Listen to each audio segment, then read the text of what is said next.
Good afternoon and welcome to this edition of KTN Newsdesk. My name is Edith Kimani. And my name is Bonnie Tunye. We are glad you could join us today afternoon. We have a lot in store for you, including an update on the Likoni shooting, so do stay tuned.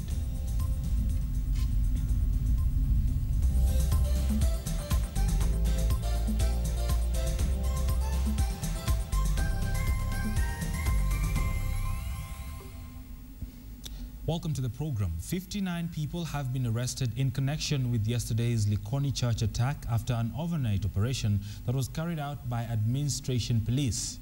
Deputy Inspector General of Police Grace Kaindi, together with AP Commandant Samuel Arachi, today visited the scene and indicated that more arrests will be made. Interior Cabinet Secretary Joseph Olelenku is currently in a crisis meeting together with the country's top security officials following yesterday's attack and general insecurity within the borders. Latest updates from Coast General Hospital indicate that the injured are still receiving treatment, with some still under intensive care. Now, 2 gunmen stormed a church in Likoni yesterday and opened fire on worshippers, killing 5 people and wounding over 20 others in what police say was a criminal attack.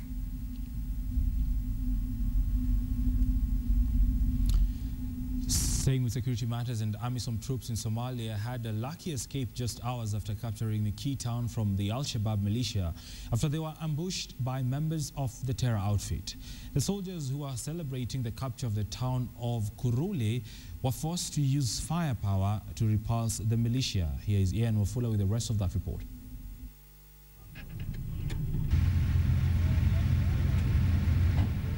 It was supposed to be a day of celebrating the victory of capturing a key town in the latest military assault on Al-Shabaab inside Somalia.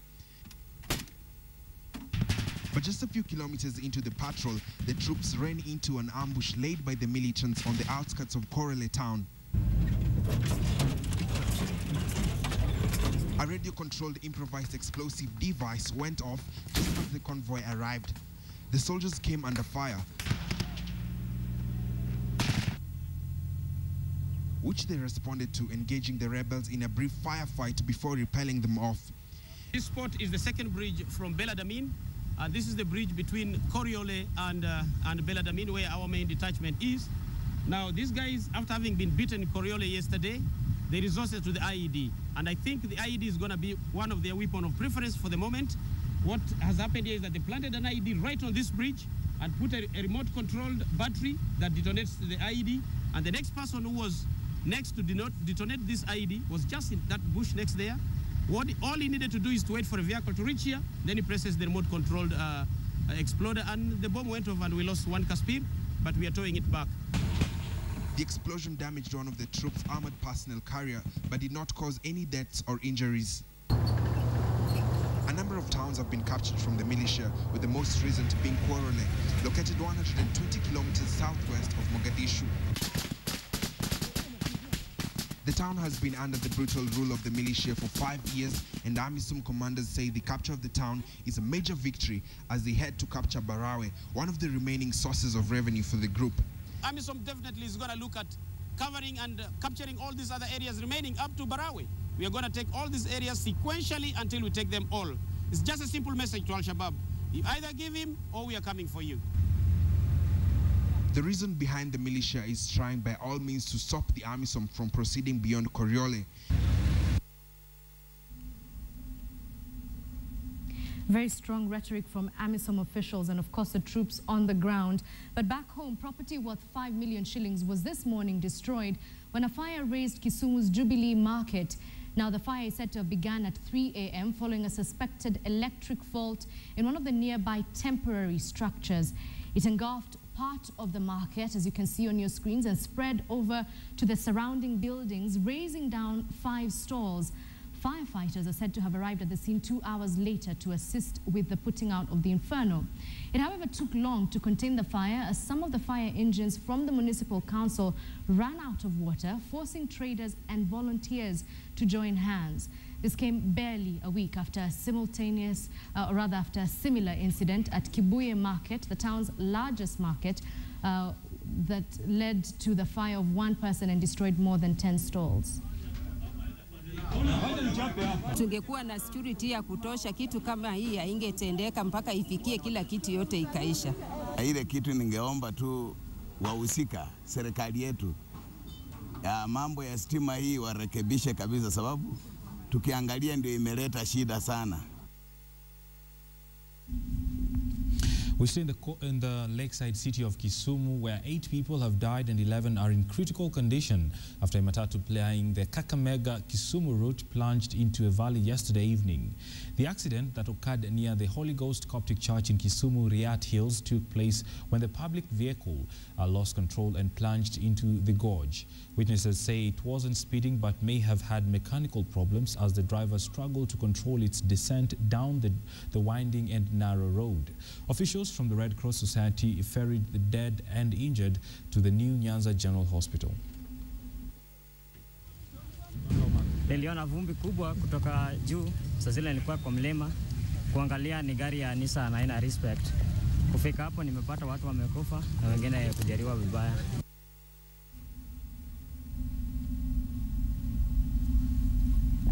To our wildlife, a growing concern which is poaching. Right. And the latest is that the Kenya Wildlife Service Rangers are still searching for a gang of poachers which killed an elephant in the Aberdare forest. The 15-year-old elephant, weighing just about 1.5 tons, is said to have been shot by the gang of 5 poachers which had gained entry into the park by cutting the electric fence. Now, according to the KWS Mountain Region Assistant Director Agri Maumo, the poachers who abandoned the tasks escaped with gunshot wounds following a gang battle with KWS Rangers who found the poachers removing the elephant tusks. The poachers also abandoned 2 rifles and 3 bags containing cooking items and clothes. The killing brings to 3 the number of elephants killed in the last 1 month in the mountain region.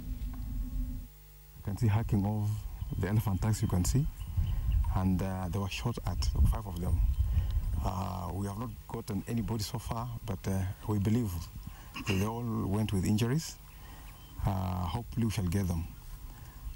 As you see, we have recovered 2 firearms of various calibers, .458 and .75, 375, with 5 rounds of ammunition, live ammunition, with an axe, of course, of hacking off the tusks. Right, and it takes a multi-pronged approach to deal with it. I mean, look at South Africa. Our numbers are dwindling and the elephant population is increasing. Security and killing the market. Well, they're saying that the penalties are simply not stiff enough in Kenya, but that's a debate for another day. To e-reading, though. Right, and matters of learning now, as Jubilee administration struggles to deliver on its laptop for pupils campaign promise.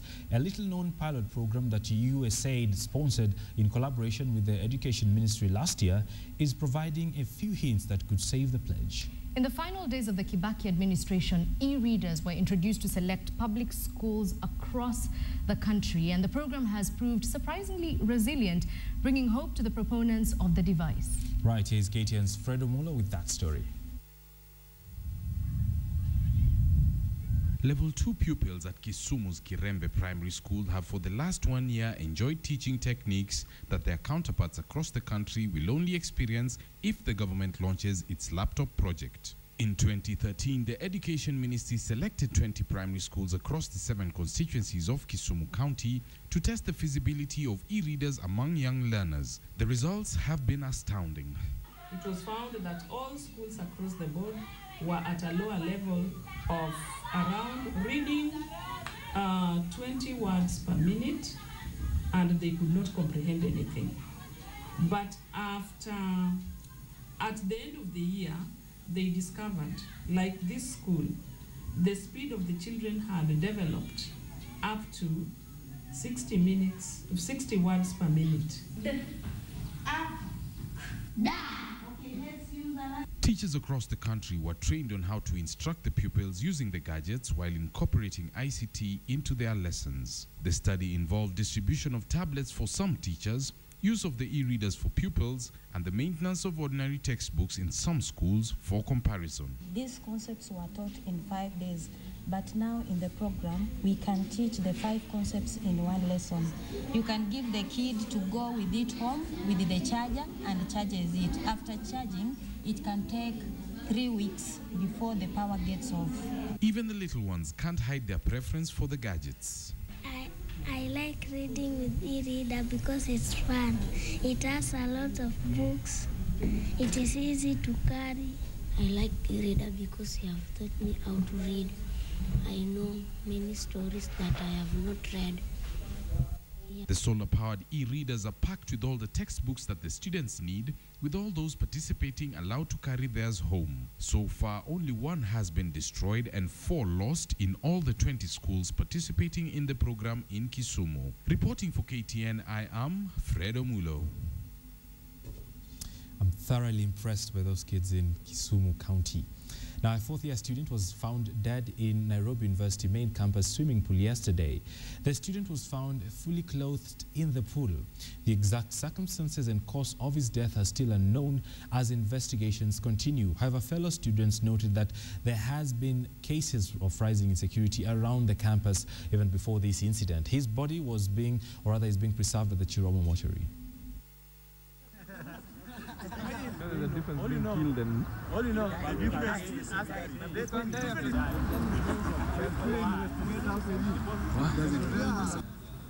but it's not clear what happened.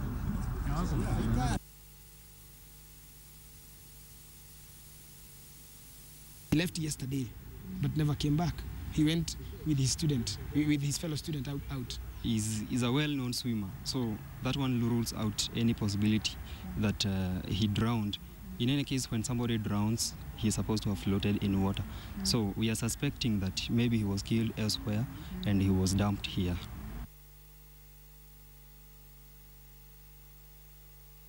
All right, we've just received pictures of President Uhuru Kenyatta traveling to Arusha. It's obviously going to be unprecedented, seeing as he's going to be traveling by road the entire way. That's the convoy heading just outside our offices on Mombasa Road. That's right.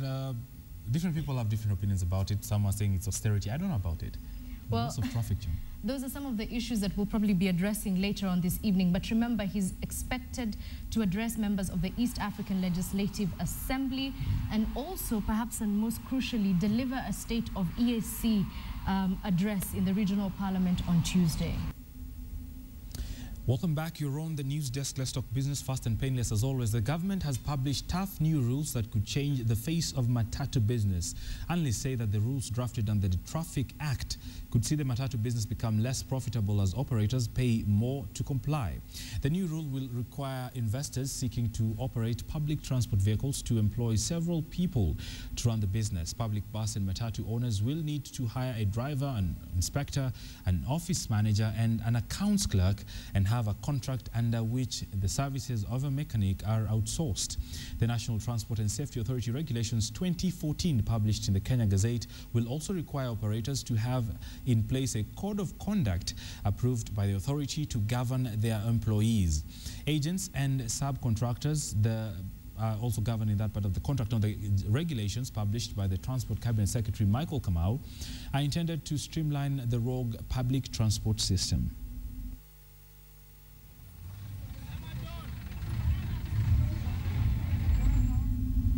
That's a bit ambitious, you'll agree, but then again, moving on, the government expects to pay back nearly 700 billion shillings in domestic debt as of 2015 as it seeks to reduce its loan obligations. In a medium-term debt management strategy report released in February by the Treasury, the debt repayments to be made in 2015 will be more than 3 times of that other financial years. Now, the government also is looking to a decline in interest rates to bring down the cost of borrowing. Commercial banks held 52.8% of domestic debts in the period, making them the largest holders among all investors categories in the end of December of 2013. Kenya's public debt stood at just about 2.1 trillion shillings, representing 51.8% of the gross domestic debt. Domestic debt stood at 1.19 trillion shillings compared to 922 billion foreign debt as the end of last year. By June this year, total debt is expected to increase by 100 billion shillings to 2.2 trillion shillings, now constituting just 53.3% of the GDP.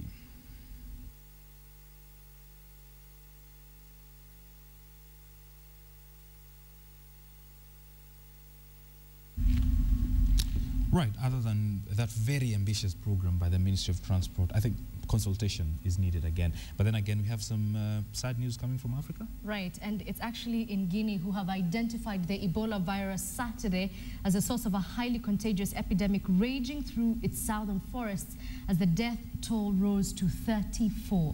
Experts in the West African nation had been unable to identify the disease, whose symptoms include diarrhea, vomiting, and bleeding. That were first observed 6 weeks ago, but scientists in the French city of Lyon confirmed it was Ebola. To date, no treatment or even vaccine is available for Ebola, which kills between 25 and 90% of those who fall sick, depending on the strain of the virus, according to the World Health Organization. The disease is transmitted by direct contact with blood, feces, or sweat, or by sexual contact or unprotected handling of contaminated corpses. Ebola is one of the world's most virulent diseases, was first discovered in the Democratic Republic of Congo, or DRC, in 1976, and the country has had 8 outbreaks.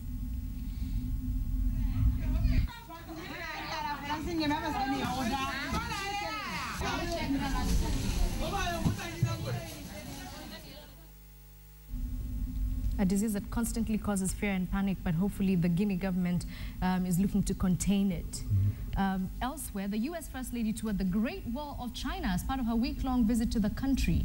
Michelle Obama's tour is focusing on education and so-called soft issues, as opposed to serious politics. On Saturday, she gave a 15-minute speech at China's prestigious Peking University, in which she promoted the free flow of information and freedom of speech. The only time during her trip that she has brought up a contentious issue.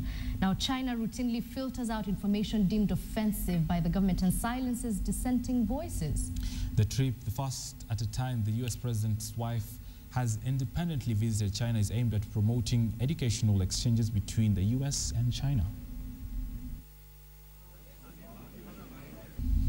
Before we get to your problem pronouncing sports names. Okay, you know what? I won't even take that. Let's just move on to a story that we have for you. About 6 months ago, I don't know if you watched this or not, KTN highlighted the plight of physically challenged street beggars who had been lured into the country from neighboring Tanzania with a promise of a better life. At the time, authorities arrested those involved in the syndicate. However, as Betty Kello found out, hundreds of, if not thousands, in the streets are still begging, finding their way into the country and ending up leading a torturous life in the hands of their masters. Here now is another face of the plight of physically challenged beggars. It is about 5 a.m. in Nairobi. Residents in various parts of the city are already on the move, a buzz of activities that introduce a new day in the city life. In the thick of darkness, there is another group of people that is also on the move. Persons with disabilities who you often see on the streets. It is in these early hours that they make their way to the central business district by whichever means possible. Many of them jostle to get space on the few border operators whose riders are patient enough to ferry them to the city center. Their safety is secondary. It is believed that a good number of these street beggars are brought into the country from neighboring Tanzania.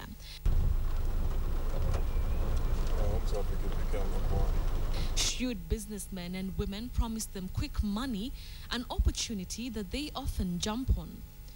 Every morning, they are brought into the CBD and placed in various strategic points with human traffic under the watch of their masters.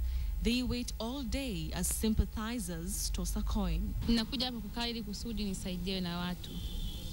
Sababu mimi sina jinsi ya kuweza kumlea huyu mtoto.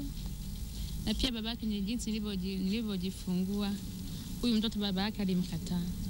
Akadai tumuue. Hawa walemavu hata shilingi hawawezi wakaguza katika pesa ile. Kwa maana ile pesa kuna tajiri wao ambaye amewaajiri, ambao amewaleta hapa Kenya, ambaye amewakombolea nyumba, ambaye anajua kile ambacho wanakula na wanakunywa kwa kila siku.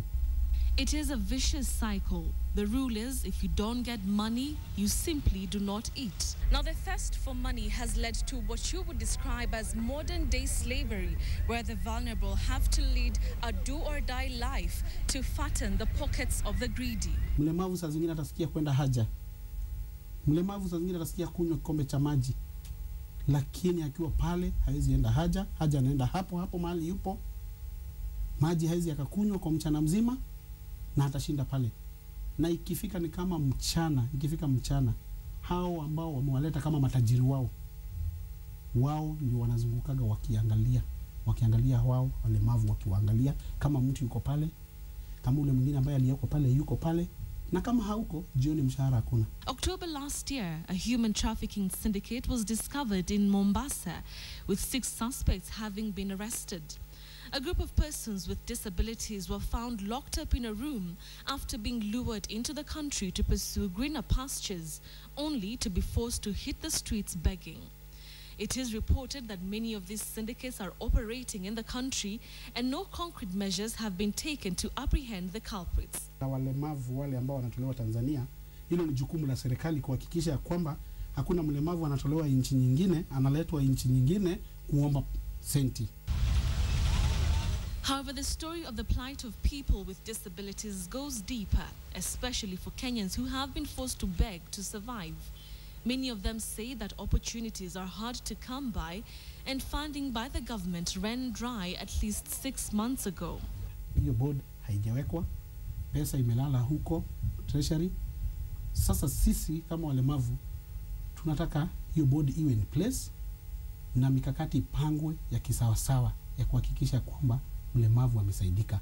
According to the National Council for Persons with Disabilities, the expiry of the Council's Board of Trustees has seen no funding trickle down to the PWDs. We sympathize with the people with disabilities because, as I said, we cannot release the funds until the board approves, because that is the work of the board, it's not the work of the Secretariat.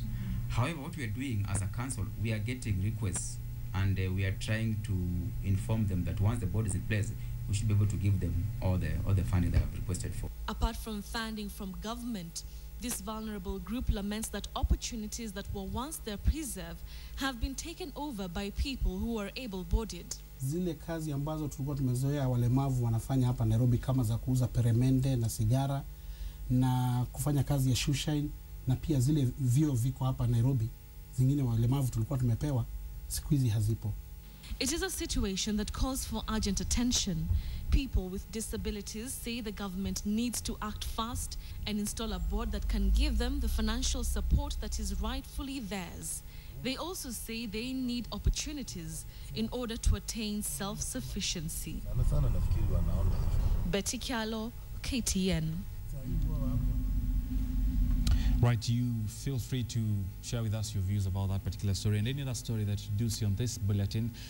The handle, as always, is at KTN Newsdesk. Now, remember, the website that you all should be looking out for is www.standardmedia.co.ke. Indeed, it's part of the top stories today. Is that one is about the Council of Governors that is questioning Ruto's allegiance. But more importantly, there's a story of a boy who's 13 who rescued his 1-year-old brother in yesterday morning's gun attack at a church in Likoni. Obviously, you can get these stories and more on the website that Boni Tunya has stated. Right now, though, let us give you, yes, us, the two of us. Facts, you don't need to know. Did you know facts? We have two. You have to decide which one is more head interesting. to head. I have a funny feeling mine is better. You go first. All right. To spare her, did you know that in Thailand, so Thai prisoners are released early if they take part in a special kickboxing match against foreigners? You didn't know that? I didn't know that. I mean, it's interesting, but I don't think it's amazing. Did you know a bully dropped 7-year-old... Do you need drum rolls for that? Oh, come on. A bully dropped Mike Tyson when he was 7 years old. He dropped his glasses in a truck gas, and then he tried to steal his meatballs. So basically, he was really mean to him. So what happened is that several years later, Mike Tyson came back and, in his own words, beat him in the streets like a dog. Did you know there's a building in London that reflects the sun so perfectly it literally melts the cars? My name is Boni Tunya. You know who won this contest? I'll see you again at 9 for business. He literally closed me off the contest. You did not win. We do this again tomorrow, same time, same place. Good afternoon. I'm Edith Kimani.